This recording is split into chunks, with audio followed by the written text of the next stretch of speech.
Google search has become a lot worse than you think. Look at this. Let's say how to secure my data. Okay, so 1, 2, 3, 4. 4 adverts. These are all sponsored links. Like, imagine if you clicked on one of our YouTube videos and I chose to start with 4 sponsored ads before I even got into the content. Google used to be magic. It's easy to take for granted nowadays, but the ability to just find anything you wanted in like 5 seconds was revolutionary when it was new. But I've been noticing more and more over the last few years, things starting to feel a little off. So I've done a deep dive. No thanks to Google. And I found the 3 major reasons as to why Google search is not just in decline, but it's borderline broken now. And the way that they started changing this results page is the first. Like, look at this again. Do you notice something? Because aside from the fact that 4 ads before your content feels almost violating, the thing that's even worse is when you consider something called the fold. The imagined line where if you want to see anything past it, you have to take action, like scrolling down. The term comes from newspapers, where you'd want to put the most important information not just on the front page, but specifically on the top half of that front page, so that people can see it even when the paper is folded up in stacks, above the fold. Now, newspapers never got to a stage of having so much power that they could regularly afford to stick big adverts across their fold. They needed the fold to convince people to get the paper in the first place. But compare that to now, where the entire fold is just sponsored content, and it's starting to feel like Google's gotten too comfortable. Google has become so at ease that they don't even feel like they need to convince people to use them anymore. This company used to pride themselves specifically on how quickly their search engine finds you an accurate answer. But now you're either having to specifically invest more time just to scroll past their ads, or trust that the ads have what you want. Spoiler, they do not. Otherwise, those posts would be at the top organically without having to pay to get there. Oh, and you might have forgotten, but a decade ago, these sponsored links used to be highlighted in yellow, indicating to the user in a very obvious way that these aren't organic search results, so that you could just filter them out. And sometimes they were in their own cordoned off section to the right of the results. Not anymore. Now the sponsored search results look exactly like the genuine search results, apart from a tiny little, much less obvious sponsored text. And all of that is just for when you're searching for answers. Look what happens when you start searching for products. So I've been doing a lot of searching recently for a new chair. Wow. Yet again, not a single organic result in sight, but instead an entire carousel of shopping ads. And I think there's something particularly interesting happening with these shopping ads. And I'm not even talking about the fact that, no, it's not just you. These product listings are taking up more real estate on the results page nowadays than they used to. They are 34% bigger just compared to 2021. But it's not even that. See, I do a lot more internet shopping than most people. For one video, sometimes we're buying 20 products. And so while this one is more of a feeling and it's a little harder to prove, it is really starting to feel like with shopping, Google is specifically making the organic search results bad to make the best way to shop directly from the ads. Like whenever I'm searching for something specific, like let's say I was trying to find the thinnest mini fridge to fit a particular space in my room. Thinnest mini fridge. And would you look at that? Something that completely fits the description I've typed. A fridge that's not too big and is thin. So the sponsored results are spot on. Google clearly understands what I'm looking for. So what happens when I scroll down and look at the organic results? Okay, first up is Amazon. And nope, nope, nope, nope, none of these products. Okay, so let's go back to Google search and just scroll down. Nope, that's not it, that's not it, that's not it, nothing here is it. Every one of these fridges is short and wide, which is not what I was looking for. This is puzzling, right? Like surely Google, with its current level of intelligence and review data, has the ability to take me straight to the single best rated product for exactly what I'm looking for. And yet, does it not seem a little like Google's playing dumb? The difference between how tack sharp they are with making sure that the sponsored recommendations are spot on, but then at the very least not putting that same effort into their organic results, but maybe even deliberately making them less accurate. And when you look at the company's business model, it would make sense as to why they might do that. Because here's the thing, Google doesn't make more money if you find the perfect product. It's not like they're out there hoping you'll have an awesome Google experience and you'll go recommend Google to 5 friends. No, Google has your attention, and they're making more money now by making more from your attention. Google's dream situation is that every company realizes that if they want to sell, they have to pay Google to be part of the sponsored buying section. And I can't shake the feeling that they are trying to create this pay-to-win environment, because this sponsored shopping segment is now not just a way to get a little bit of a visibility boost, it's been designed to be the only easy way for users to shop on Google. Like, for example, let's see what happens when you try and search for something with a little bit more detail. So let's go back to chairs, but this time, world's most comfortable chair. As expected, the shopping carousel is filled with exactly the kinds of things I'm looking for, a varied selection of all very comfortable things with links to buy them. But then scroll down and most of the search results are just articles, list-based articles, which is a separate, very big problem that I'm getting to. So I nearly thought for a second, oh, this is a good result. That looks like a very comfortable chair for £75. And then you scroll down and you see, this item is available for adoption, not for sale. So I pay just for the chair to continue to exist. Like, what the? Oh, Google doesn't even seem to care if it takes you to scam sites. So many times when I've been browsing for what furniture might go into our future home, we are recommended sites like LitFad in this sponsored carousel. Okay, so LitFad reviews, Trustpilot's at the very top, and warning.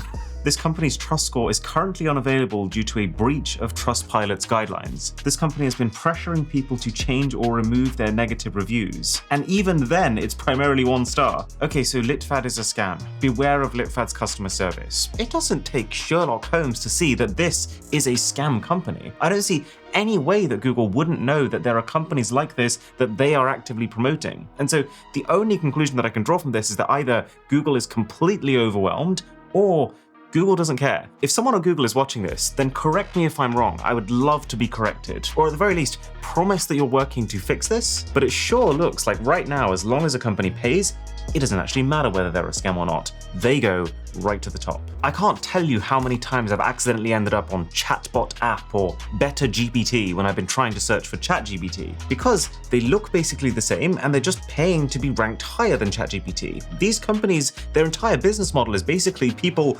accidentally clicking on them. It didn't always work like this. Google, when they started out, did not used to make a lot of money, and that was on purpose. You know, there was a time when Google would receive actual fan mail with checks and cash inside from people saying, "We love your product and you deserve to be making more money than you are." And that's because of the founders, who in their original paper presenting Google to the world specifically said, advertising income often provides an incentive to provide poor quality search results. We believe the issue of advertising causes enough mixed incentives that it is crucial to have a competitive search engine that is transparent and in the academic realm. And yet, here we are. In Q2 2024, Google made $84.7 billion in revenue, 76.3% of which came from ads. And about 75% of that ad revenue is specifically from Google search ads alone, as opposed to YouTube ads, etc. And then even for searches where there's no product to sell you and there's no company paying to sponsor it, what does Google do? Try to push their own services and their own initiatives. Like,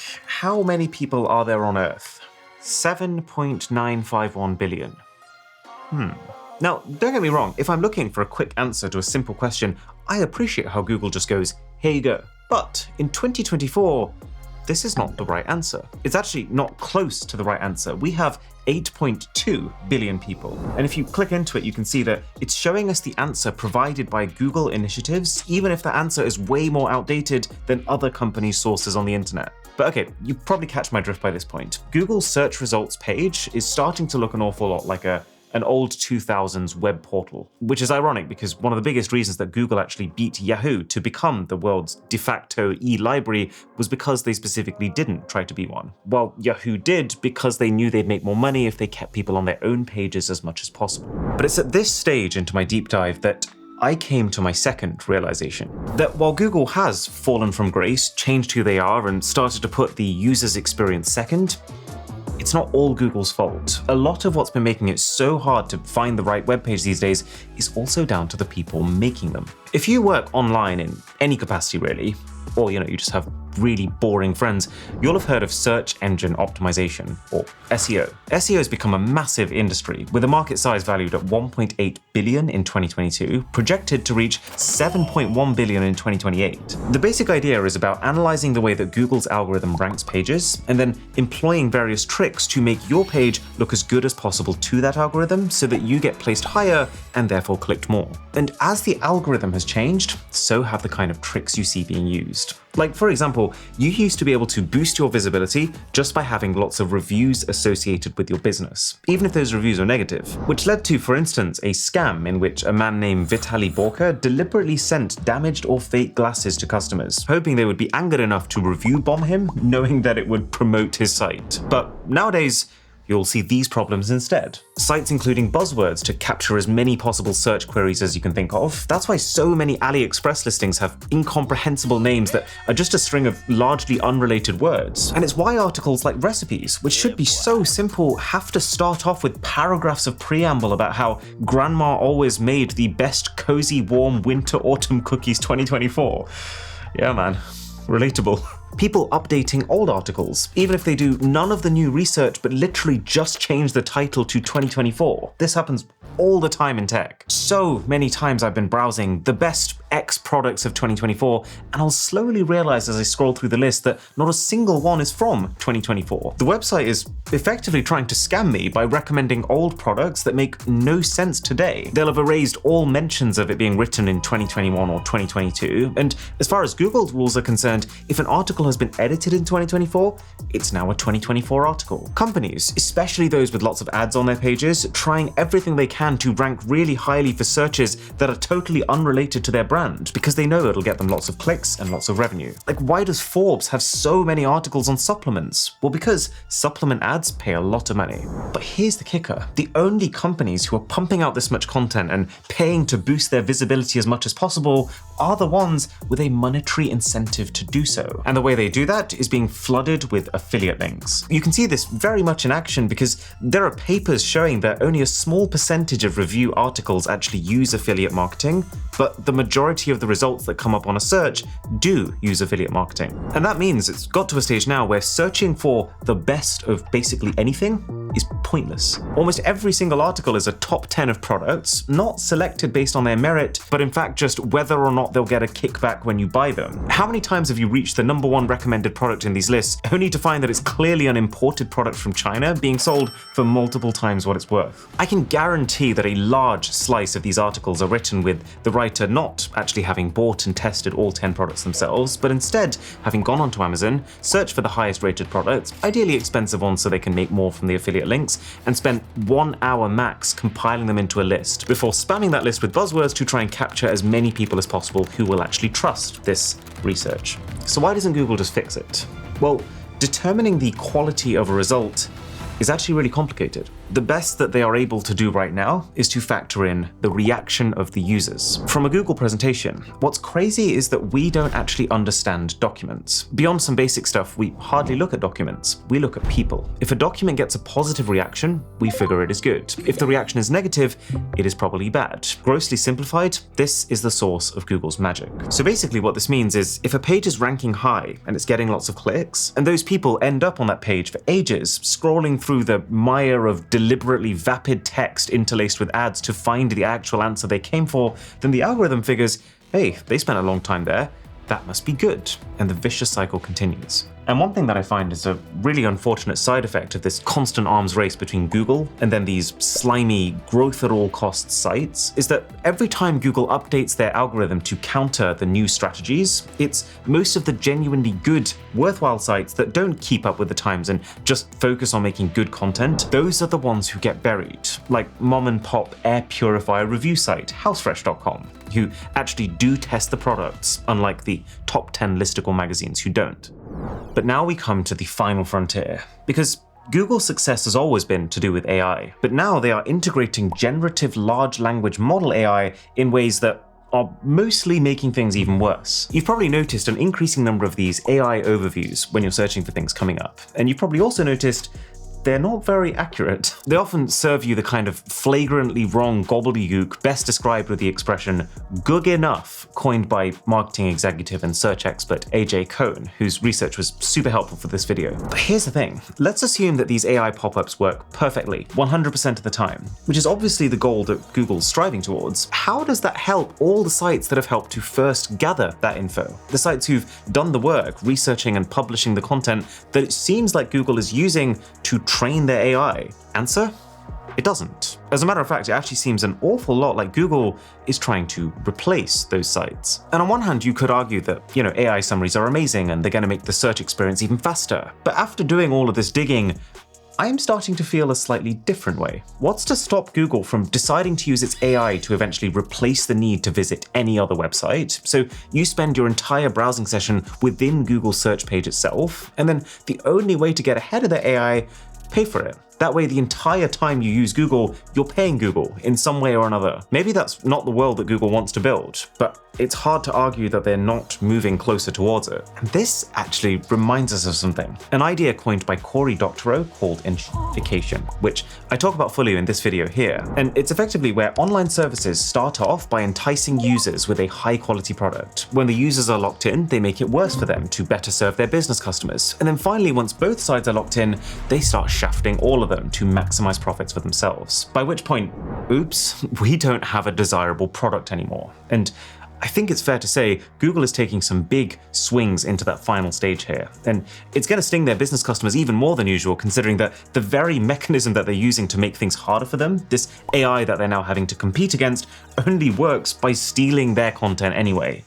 Now, if you do want the web experience before all of this enshittification back, then I recommend you install Surfshark VPN for a few reasons. It cleans up your browsing, cookies, pop-ups, trackers. It's got a baked-in antivirus with a ton of features like webcam protection, which blocks unauthorized apps from getting access to your camera. But here's what I think is the coolest. So at this point, you probably know how most VPNs work. They take your traffic, they route it through one of their servers so that all the website on the other end can see is the details of that server. And that's already pretty good, but Surfshark uses Nexus technology, meaning that every one of their servers is connected, and that Surfshark can bounce you between all of them on the fly without dropping your connection. And that's pretty next level because it means you're even more difficult to track. You can have a new IP address every time you click a new link, and instead of your data being masked through one server, your data can be masked through an entire network of servers. And you will get even better speeds because as soon as a faster server option opens up, you will be routed through that instead of the one you're on, automatically. And that's just part of why I use Surfshark, Drisha uses Surfshark, our entire team uses Surfshark. It is